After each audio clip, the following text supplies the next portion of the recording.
What's up, everybody? It's Jason Cruz here once again with another episode of The Legal Submission. Today's a special one because it's the 100th legal submission that we've made. I invite you to check out the YouTube channel if you've missed one of the 100 that I've produced. But anyway, let's get to it. Devin Haney has sued Ryan Garcia in a federal court in New York as a result of their fight that occurred in April of this past year. The lawsuit was filed on September 27, 2024, and essentially claims that due to the fact that Garcia had utilized PEDs, or allegedly used performance-enhancing drugs, he should be found liable for doing that and should not receive a portion of the proceeds that were included in the bout agreement. Now, as we recall, Garcia acted erratically during fight week. He posted all of these weird videos, saying things crazy, writing things crazy on X and TikTok and all these other social media outlets, doing crazy things. He showed up at the weigh-ins 3.5 pounds over the contracted weight, chugged what looked like a beer on the scale, and many had thought, at least hypothesized, that Garcia was not right in the mind, like he needed a mental evaluation, and perhaps maybe he should pull out of the April fight with Haney because he did not look like he was training, and he did not look like he was taking the fight seriously. Obviously, as we know, Garcia defeated Haney in that bout. The fight was overturned to a no contest because Garcia tested positive for a performance-enhancing drug, and Haney demanded that they overturn the results of that particular fight. Garcia, as we know, is still acting erratically. He's been suspended by the New York State Athletic Commission. He's subsequently been arrested in LA for disturbing the peace. He's still doing crazy things on TikTok. He's been sued by Jake Paul's Prime or Logan Paul's Prime company for saying bad things about Prime. A lot of bad things, a lot of bad, irrational, erratic things that Ryan Garcia has done. And now this lawsuit comes up, and the substance of this lawsuit relates to the fact that he did not hold up the end of his bargain, meaning that he signed the contract to fight Devin Haney, and he took PEDs, and even though that, of course, standard in most of these promotional fight contracts, you say that you will not take any sort of substance abuse that might enhance your ability to perform in the ring. Now, essentially, the one claim that I really want to talk about is the battery claim, and the battery claim I want to talk about because it's similar to what a claim that we just saw in the UFC with Mark Hunt suing Brock Lesnar as a result of Lesnar's purported win at UFC 200. Hunt had filed a lawsuit, and one of the things he claimed was that he didn't sign on to fight a guy on performance-enhancing drugs. Now, that claim had gone up to an appellate court by the Ninth Circuit Court of Appeals, and had gone back down. And just to let you know, the Mark Hunt himself has appealed the overall lawsuit because it was actually dismissed when it was sent back down to the trial court. So that's still going on, but the court had ruled in the battery claim, that since Mark Hunt did not bring any claims that Brock Lesnar did something out of the ordinary for a mixed martial arts competition, his battery claim cannot stand. Similarly, in the Haney lawsuit, Uh, Haney claims that Ryan Garcia committed the tort of battery on Devin Haney, while Devin Haney agreed to participate in a prize fight against Garcia. At no time did he agree to engage in a bout against an individual who had taken a performance-enhancing drug. His consent was limited to a bout held fairly and under the rules and prohibitions set forth above. Thus, the touching by Garcia was non-consensual. Devin Haney suffered damages in that he suffered physical injury, reputational damage, which will amount to millions of dollars, and emotional and mental distress. While on the face of it, it does seem like a viable claim, it will likely fail. Now, Garcia has not responded to the lawsuit yet, but I could tell you from the battery claim, if we are to believe that this court should follow the Ninth Circuit Court, the battery claim fails, and I'll tell you why. So, fighters enter into contracts to fight, and a portion of the contracts indicate that there is an assumption of the risks getting into the ring, getting into the octagon, getting into the cage. They assume the risk of being harmed. Now, Haney claims in this lawsuit that he did not sign on to fight a guy who is taking steroids, taking a performance-enhancing drug that will make him, you can infer, make them stronger, faster, better than an individual not on performance-enhancing drugs. In Hunt argued essentially the same thing. He essentially said that Brock Lesnar was on PEDs and he was not signing on or contracted to fight a guy that would be on PEDs. Now, that's the claim, but the assumption of risk in the contract claims that you assume the risk of getting hurt.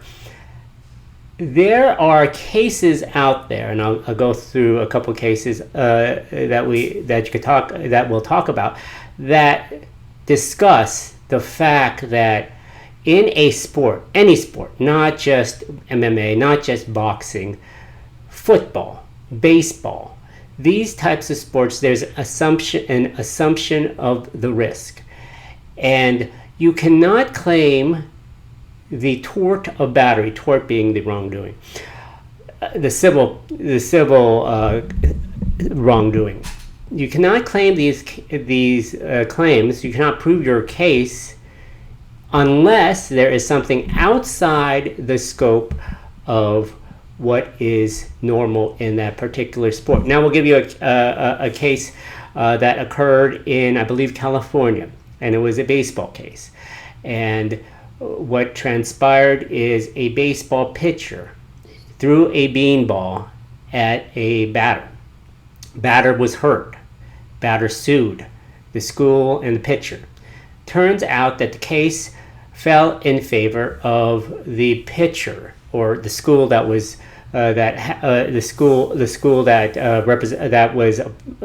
pitcher's school, and the reason being, and the reason being is that the court believed that there was nothing outside the scope of the actual sport for which there was harm.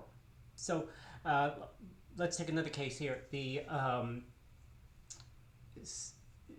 During a Super Bowl, there were people at a house party, Super Bowl party, and they decided at the halftime to play a game of football outside in the backyard. A woman was hurt, and fast forward to the fact that she sued for battery against the person that harmed her.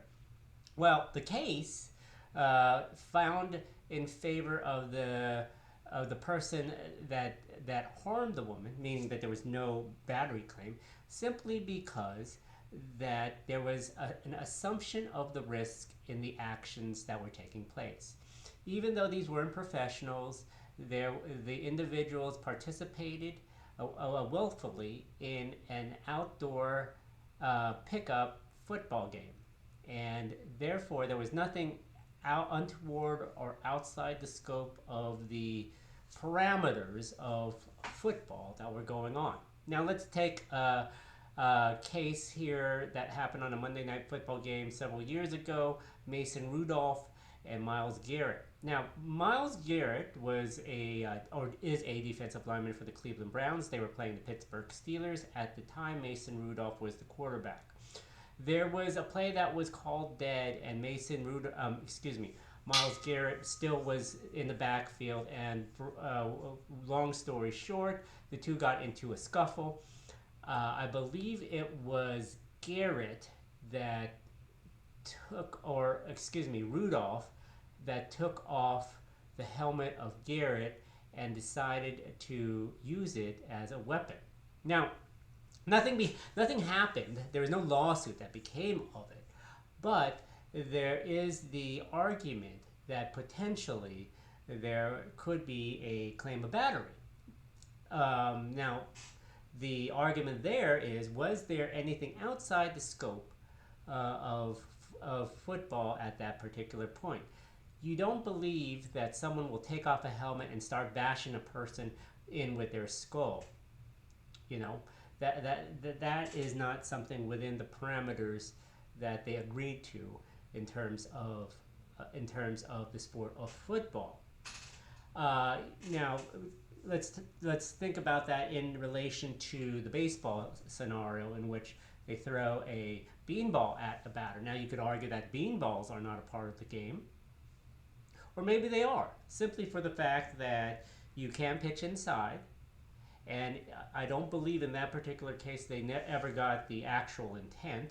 And perhaps maybe the intent was solidly there simply because the pitch was so straight towards someone's head that there was intent to throw at least near the head of the batter.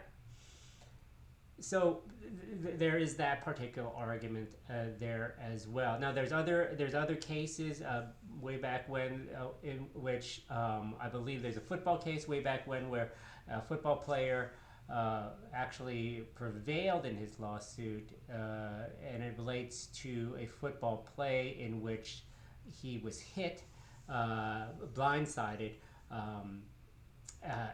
in that particular scenario. But I think that more along the lines in this area of boxing or MMA, you think of things like maybe Mike Tyson biting Evander Holyfield's ear off, right? He bit off the ear. You don't expect that happening in boxing. You don't sign up to be involved in a fight where biting is involved. So there's that. There's also the couple instances in which boxers have utilized plaster of Paris or hardening materials in their boxing gloves or hand wraps, and proceed to enter a fight with individual. That could be possibly a battery as well, simply because you do not sign up for a fight with somebody that has harder material in their gloves than you do. So what happens next? Well, Ryan Garcia will file a motion to dismiss these claims. Clearly, there is legal theories that are in dispute here. Even if you believe that Garcia was in the wrong in his antics of the pre-fight boxing match, and then his post-fight antics as well. Does Haney's claim have any substance to them? In my opinion, it's going to be hard to make that occur. Obviously, there are potential reasons and evidence you could bring up regarding a breach of contract, but as far as battery, I think it's salacious, as well as probably something that will be dismissed and potentially just a claim that they make to